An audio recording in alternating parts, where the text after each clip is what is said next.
Salut à toutes et à tous, bienvenue dans One and Done, votre podcast draft pour le site Dunk Hebdo.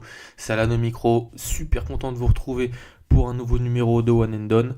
Alors, la période playoff est arrivée, tout le monde a un peu tout le monde a un peu la tête dans le guidon dans les playoffs, mais avec elle, la draft est aussi arrivée. La période de draft, on commence vraiment à rentrer dans l'actualité. Cette draft avec la loterie qui approche et avec toutes les récentes déclarations des joueurs qui se présentent à la draft.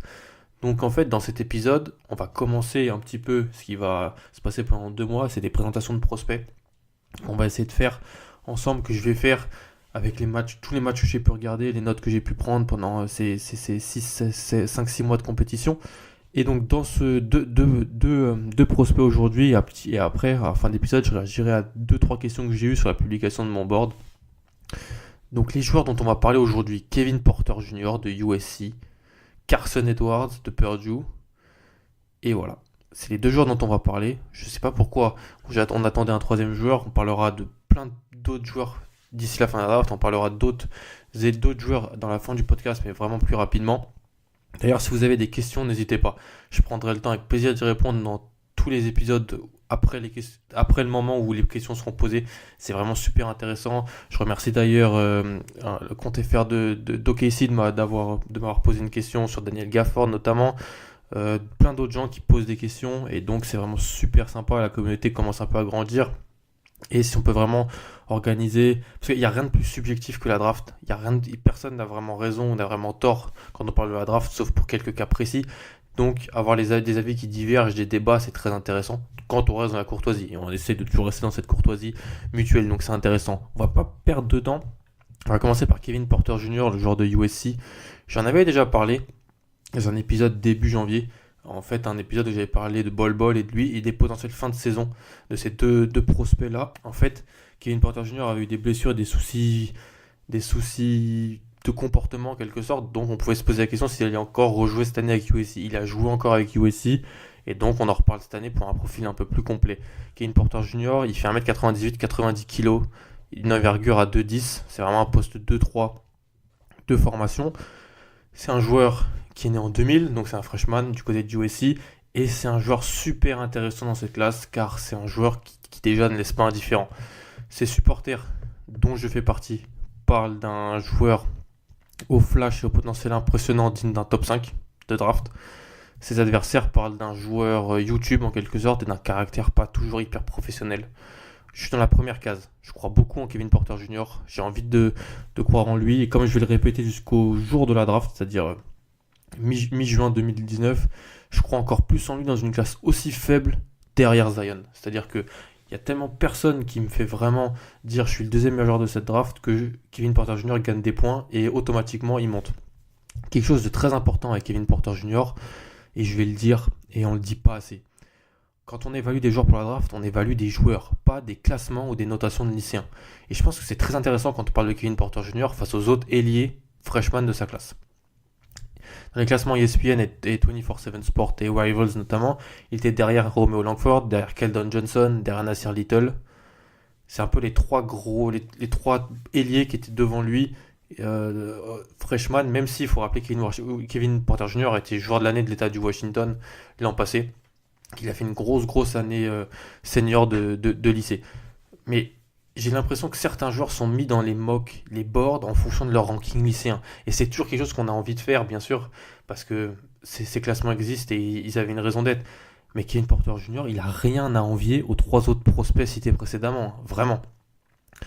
Donc, attention, on évalue des joueurs et pas des classements et des notations de lycéens, parce que Kevin Porter Jr., selon ESPN 24/7 Sports, il était 35-40e joueur, Rivals l'avait 16e, mais c'est pas du tout comme Romeo Langford qui était un top 10, Keldon Johnson qui était borderline top 10 et Nasir Little qui était top 5, top 3 même. Donc voilà, son année à USC, Kevin Porter Jr., compliqué, une année compliquée, il a joué une vingtaine de matchs, il en a débuté 4, c'est le début de saison, il était titulaire. Il a eu aussi bien des soucis physiques et des soucis de comportement, comme je dis, qui ont amené des suspensions de la part de USC. En plus de ça, le jeu mis en place ne lui a pas tellement permis de pleinement s'exprimer. Alors je suis désolé, je prends les choses à cœur avec Kevin Porter Jr. Qu'on me dise pas que s'il était si fort que ça, il aurait pu passer outre les mauvais schémas et les mauvaises rotations du coach. Ce qui est extrêmement important dans le basket, et surtout dans le basket universitaire, c'est ce que les Américains appellent guard play. et c'est-à-dire le jeu des guards en quelque sorte. C'est pas tellement, on n'a pas vraiment une très bonne traduction et les Américains parlent aussi de bad guard play, donc de mauvais jeu des guards en quelque sorte. Et c'est ce qui était vraiment le cas cette année à USC avec Elijah Weaver qui est un freshman et Derek Thornton qui jouait à Duke avant, qui a transféré. Les deux avaient pas mal le ballon en main, faisaient des décisions catastrophiques, l'attaque ne marchait pas. Et au fur et à mesure de la saison, les seniors qui ont fait des saisons plutôt correctes, comme Boatwright notamment, ont été de plus en plus responsabilisés dans le jeu, au profit de Kevin Porter Jr., qui, entre les meneurs et poste 2 qui étaient vraiment pas à l'aise dans l'attaque, et les intérieurs et qui ont fait pas mal de ballons, il s'est retrouvé un peu sans opportunité, et c'est dommage. La conséquence, c'est qu'il a été un relais, comme j'ai dit, un rôle de seconde zone, et cela, en fait, malgré les choses qu'il avait montrées lors des premiers matchs, où il avait été très à l'aise dans la création et au scoring, que ce soit contre Stetson ou contre Texas Tech notamment, ou même contre Vanderbilt, un match très intéressant si on veut aussi regarder Darius Garland. En fait, dans sa saison, on voit pas mal de fois poser dans un corner. Il n'a pas eu beaucoup l'occasion de jouer des pick and roll avec le ballon en main. Les seuls moments où il a pu créer, c'était sur des fins de séquence et pas avec une grande partie du terrain. En plus de ça, le spacing était assez douteux du côté des guerriers troyens du USC, donc pas grand chose n'allait. D'ailleurs, c'est une équipe qui n'a pas gagné beaucoup de matchs, quand même, qui ne s'est pas qualifiée pour la marche manaise, donc c'était pas une bonne équipe. Au sein, en plus, d'une Pac-12 cataclysmique. Donc voilà, tu pouvais pas te dire en plus ils affrontent des bonnes équipes donc ils vont perdre. Non, la Pac-12 était catastrophique. Selon Synergy Sports, il y a vraiment une stat qui montre, je l'ai plus en tête, qui montre le manque d'opportunités balle en main pour lui. Il n'a pas eu l'occasion de créer balle en main. Et sur les flashs qu'il a montré potentiellement de création balle en main, c'est là où il est très très fort. Donc il y a un lien de cause à effet qui fait que il n'a pas pu pleinement s'exprimer. Ses stats brutes, il joue à peu près 22 minutes par match, c'est 9 points, 4 rebonds, 2 passes, 47% au tir, 41% à 3 points, sur plus de 3 tentatives par match, plus de 7,5 tentatives par match en général, et 52% au lancer franc. Ça, c'est plutôt embêtant. Regardez à chaque fois le pourcentage au lancer franc qui dit beaucoup sur la capacité et la qualité du shooter. Ça, c'est un peu embêtant. Offensivement, si on veut parler d'abord de son shoot, il a un geste assez propre mais qui part tout de même d'assez bas. Le ballon vient bas et il met un effet, en fait, un fouetté avec qui est assez bizarre. C'est assez notable et ça explique son pourcentage de lancer franc qui est moyen. Il peut vraiment encore améliorer son geste sur ce point. Sinon, le geste est pas trop mal, il est assez propre, fluide, il saute bien, il a une bonne capacité de prise de puissance les pieds au sol. Et c'est déjà... Et sur ce que j'aime, c'est qu'il est déjà bien meilleur sur sortie dribble qu'en catch and shoot. En fait, un joueur qui arrive à shooter à un pourcentage décent et qui arrive à créer de la séparation en sortie dribble, moi c'est tout ce que je recherche. Et qui est une Porter Junior à cette capacité-là. Donc ça c'est sur son shoot, sa création, son dribble. C'est ce qui me fait vraiment aimer Kevin Porter, c'est cette combinaison shoot, création, dribble. Les capacités de création pour lui et pour les autres qui semblent avoir et qu'il a montré sont de très haut niveau. Pour moi, la capacité à créer de la séparation, comme je l'ai dit, sur de multiples types d'actions et de dribbles, c'est ce que je regarde en premier chez un prospect. C'est là où je fais vraiment la différence entre les prospects. Porter Junior, il crée toujours de la séparation. Il a un très très bon step back, c'est un peu cliché, mais il va le chercher souvent. Il a un excellent step back, un très bon cross, mais il a aussi d'autres moves qui lui permettent de gagner davantage sur son défenseur. Il a un très bon move d'hésitation, et donc son dribble peut être amélioré. Mais son dribble est très bon, mais s'il arrive à l'améliorer, ça peut être très très fort, parce que ça lui permet de bien s'élever, ça lui permet de créer de la séparation, et ça lui permet même après de passer ses adversaires et de trouver ses coéquipiers dans les corners, ou même de trouver un rollman par exemple avec lui. Vraiment en transition. Sa capacité de dribble et de création, elle est très forte parce que en plus il profite d'une explosivité et d'une vision intéressante. Il doit être un peu moins nonchalant sur ses passes, mais il possède les capacités physiques et il a une certaine vision du jeu pour vraiment faire du dégât sur ce type d'action. Comme j'ai dit, en fait, c'est intéressant de voir les flashs, et quand tu vois les flashs, les dunks qu'il arrive à mettre, la puissance qu'il a sur ses jambes, la capacité d'explosivité, franchement, moi je sais que je suis sûrement trop haut sur lui, mais je veux pas me dire, j'avais pas vu, j'avais sous-estimé ça ce jour-là. Vraiment, je pense que Kevin Porter a tout pour faire de grandes choses offensivement, surtout en NBA. Du côté de la défense, il a un potentiel défensif. Cette année, c'était difficile de l'évaluer. La défense collective de USC était mauvaise. Lui, il paraissait pas hyper engagé. Mais il a les attributs physiques et le sens du placement pour être un défenseur correct, plus que correct en NBA. Donc, je suis pas embêté sur ça. Si je dois avoir un avis global sur Kevin Porter, comme vous l'avez sur mon board que j'ai publié le lendemain de la finale de la March Madness, moi elle est dans mon tier 3. Et c'est un talent top 10 de cette QV. Et je reste sur ma position et je resterai sur cette position jusqu'à la fin. Attention, je pense qu'il faut qu'il tombe dans un très bon environnement. On dit ça sur tous les joueurs. Ah oui, il faudrait qu'il tombe dans un bon environnement. Lui, c'est vraiment un joueur, il faut qu'il tombe dans un bon environnement. Parce que s'il tombe dans un environnement où il n'est pas tellement cadré, où il n'a pas vraiment d'exemple à côté de lui, et qui peut faire un peu ce qu'il veut, pas bon du tout. S'il tombe dans un bon environnement, avec un meneur solide à côté de lui, des intérieurs avec qui il peut jouer des pick and roll, là, attention, ça peut faire vraiment de très belles choses pour lui. Et pour moi, voilà, je suis sûrement trop haut sur lui, mais c'est un joueur que je prends dans le top 10 facilement. Kevin Porter Jr. Si on passe à Carson Edwards, qui est le deuxième joueur dont je voulais parler aujourd'hui, Carson Edwards, c'est un peu l'inverse de Kevin Porter Jr. Lui, il sort d'une saison, elle est exceptionnelle du côté de Purdue, et c'est pour ça qu'il se présente à la draft. Il surfe sur cette vague. Il a joué 3 ans à Purdue, il fait 1m85, c'est un petit meneur de poche, 91 kg, une envergure 1,97. C'est le meilleur de la fac de Purdue, donc junior, 3 ans en NCAA. C'est un peu le pétard ambulant de service, une machine à scorer en NCAA. Il profite de sa March Madness où il a fait 2 matchs à plus de 40 pions, du buzz qu'il a pu un peu créer, de la vague qu'il a mis en place pour se présenter à la draft. Attention, la vague elle date de octobre, parce que toute la saison qu'il a faite était super forte. En fait, voir Carson Edwards jouer, c'est en fait, je sais pas si vous connaissez tous cette pub de Duracell avec la pile et le lapin. Le lapin rechargé qui est rechargé par les piles électriques qui sautent, qui courent partout. Bah, en fait, c'est Carson Edwards sur un terrain. Le mot sauter est très intéressant d'ailleurs quand on parle de Carson Edwards parce que son shoot, il va très haut. On en reparlera un petit peu. Ses stats brutes l'an passé, elles sont très fortes. Surtout scoring, plus de 24 points, 3 rebonds, 3 passes, 44% au tir, 35% à 3 points. Tout ça sur un gros volume de shoot pris, quasiment 20 shoots pris par match et plus de 10 shoots et demi pris à 3 points par match. Donc 54% de ses tirs étaient pris à 3 points.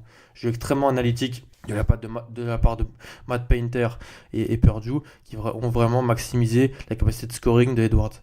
Quand tu regardes des matchs de Purdue, tu te dis ok, Carson Edwards il a un énorme usage et donc il a la responsabilité du jeu de Purdue offensivement.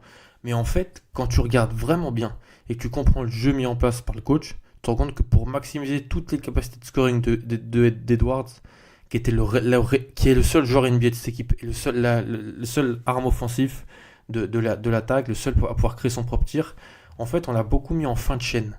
On l'a pas mis tellement à la création. Carson Edwards il a été mis en fin de chaîne. Les systèmes c'est énormément de give and go, de courses, de succession d'écrans pour libérer Edwards et c'est pour ça qu'il a beaucoup le ballon mais qu'il n'est pas le principal organisateur du jeu. Et il y a une stat qui montre ça, il a un usage à 37%. Pour seulement 18% des passes décisives sur le terrain. C'est peu pour un énorme usage de la sorte et pour un meneur. Les autres meneurs qui ont un usage de la sorte ont un pourcentage de passes décisives bien plus haut. C'est pour ça que j'ai utilisé la métaphore du lapin Duracell, parce qu'en fait Edwards, il a un énorme cardio. C'est vraiment une qualité. Il court, il passe avec beaucoup de facilité. Il passe sous les écrans, entre les écrans, et quand il shoot, il monte très haut. En fait, il s'élève super facilement. La mécanique est propre, rapide et il est vraiment haut pour tirer, c'est vraiment un vrai jump shooter. Et son shoot est son arme principale. Il crée pas énormément de séparation dû à son physique, mais il arrive à... En fait, c'est un bad shot maker, Carson Edwards. Et surtout, en sortie de dribble, il est super à l'aise. Et en NBA aujourd'hui, c'est tout ce que tu recherches en fait.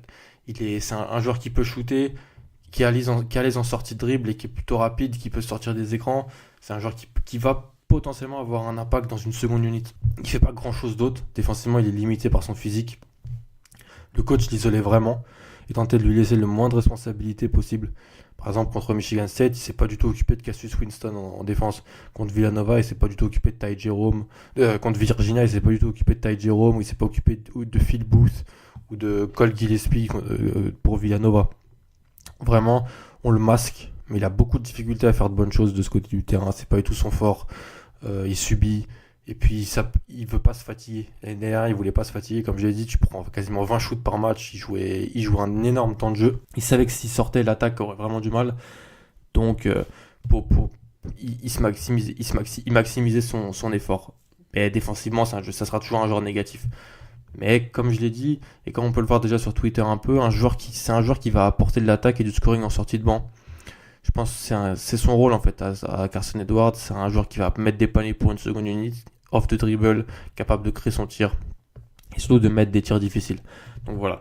Si j'avais je l'avais mis dans mon dernier tiers la dernière fois, et donc c'est un joueur que tu peux voir sélectionner en début de deuxième tour. Je pense que c'est un peu là où il va aller, Carson Edwards. Les questions, on va finir par les questions. Les premières sont de Steve. D'ailleurs, je le remercie. C'est un auditeur qui suit beaucoup le pote, qui me suit beaucoup et qui vraiment pose beaucoup de questions et c'est super intéressant. Alors, après la publication de mon board, il me dit pourquoi Cam Reddish devant Jared Culver. C'est-à-dire que Cam Reddish est dans le tier 2, Jared Culver dans le tier 3. C'est une bonne question. J'en ai déjà parlé avec Tom du French Knicks podcast que je salue, qui est un podcast vraiment. Si vous aimez les Knicks, vous devez écouter le French Knicks podcast, mais je pense que c'est déjà fait.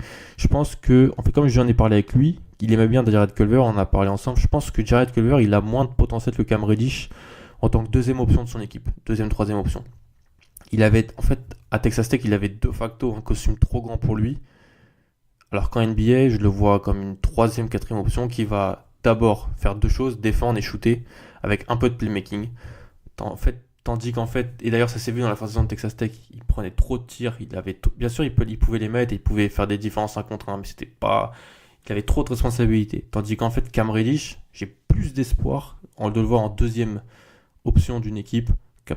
Sa combinaison de shoot extérieur, capacité à mettre le ballon au sol et driver est intéressante. Et il y a des NBA moves que tu peux voir par moment qui peuvent te faire penser qu'il a ce potentiel-là. Donc c'est pour ça que je mets Cam Reddish devant lui, j'ai plus d'espoir. C'est vraiment pour ça.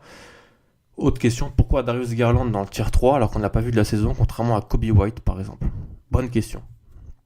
Il faut faire attention à pas trop surévaluer les saisons NCAA quand on évalue des joueurs. C'est tentant, parce que la NCAA c'est la principale matière qu'on a à disposition pour évaluer les gamins, mais je trouve que Darius Garland, il a joué 5 matchs. Il s'est blessé au ménisque. Donc il a joué 5 matchs. J'ai pu regarder les 5. Et je le trouve plus complet. Je pense que potentiellement, il n'y a que Ja Morant qui est meilleur que lui. Il a une belle capacité de création de création de tir, de création pour les autres. Mécanique très propre. Il perd pas beaucoup de ballons. C'est un joueur sûr, Darius Garland. Et en fait, Kobe White a fait une super saison, oui, mais il a toujours des soucis dans son jeu qui me font dire que c'est pas un énorme prospect non plus. Physiquement, je pense qu'il peut avoir des soucis. Son shoot part de bas et donc c'est un jeu des joueurs qui était le plus facilement contré en NCAA. Alors en NBA, je pense que ça va être un problème. Alors peut-être un changement de mécanique, ce qui est jamais simple. Il a un handle pas toujours académique, des choix de shoot pas super propres à chaque fois.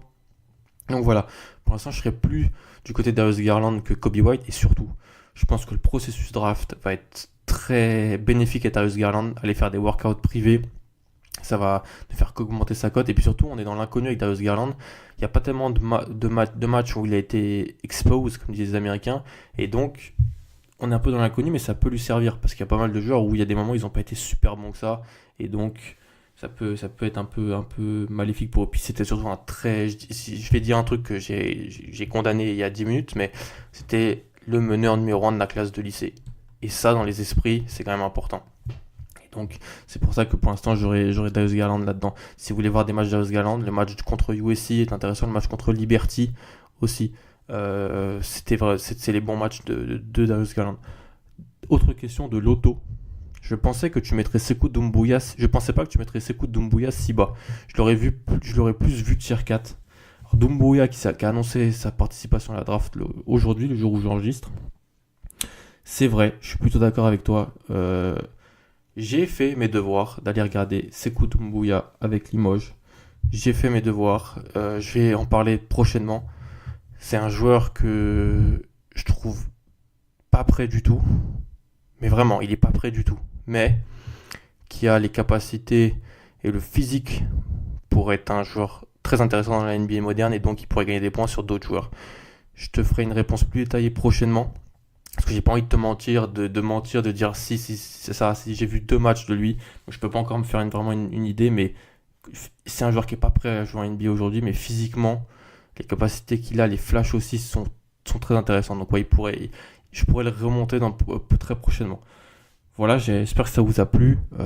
Kevin Porter Jr., Carson Edwards, que vous pouvez ajouter à la liste des profils qui ont été faits. Matisse Thybulle au dernier épisode. On va un peu essayer d'enchaîner la mécanique. Pour tout vous dire, j'étais en période d'examen dernièrement et je suis en période de rédaction de mon mémoire. Donc, je suis un petit peu sur les dents, mais je vais avoir plus de temps pour. En fait, les joueurs, je les ai vus. Il faut que j'organise toutes mes notes de mes carnets et aussi que je fasse des podcasts avec qui je parle de qui, décider de ça. Un petit peu de ça avant la draft. On a quasiment 2 mois de la draft, un peu moins même. Donc, on va essayer de regarder le plus de joueurs possible et présenter. Si vous voulez des joueurs en particulier, n'hésitez pas. Et je pourrais éventuellement les sélectionner avant d'autres dont j'avais prévu sur mon calendrier. En tout cas, merci beaucoup. N'hésitez pas à partager, à suivre les autres podcasts Dunk Hebdo, le podcast principal, le podcast Roll de Pierre que je salue, qui est en période de playoff, ça se passe pas très bien en ce moment, mais on espère que ça va aller mieux pour OKC et Russell Westbrook, Paul George et compagnie. Voilà, moi je vous dis salut, profitez bien des playoffs, et puis salut.